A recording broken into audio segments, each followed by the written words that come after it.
তাহলে বাবার সম্মান বেশি না মায়ের সম্মান বেশি? আমার বন্ধুগণ, আমার ভাইয়েরা, নিজ চোখের মধ্যে ইতিহাস দেখা হয়েছে রে বাবা। মা বহুত ঘরের মধ্যে শীতের সময় কম্বল পায় না রে বন্ধু।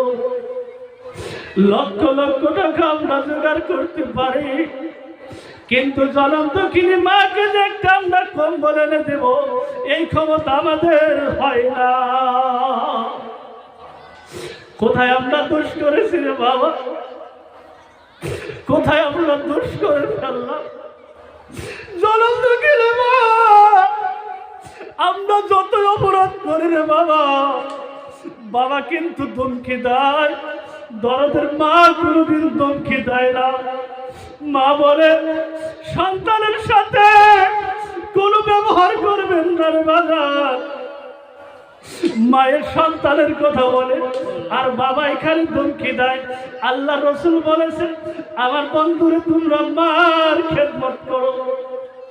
সেজন্য আমরা মায়ের সাথে আমরা থাকি, মাকে আমরা মহব্বত করি বন্ধু।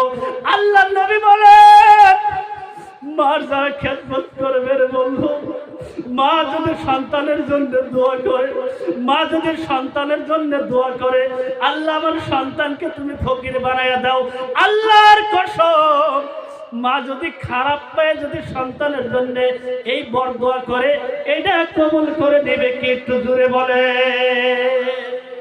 মার বর দোয়াও কবুল, ভালো দোয়াটাও আল্লাহর কাছে কবুল। এই জন্য আমরা মার সাথে বাবার সাথে ভালো ব্যবহার করুন। করুন না গো? করুন না? নাই করতে পারুন না আমরা?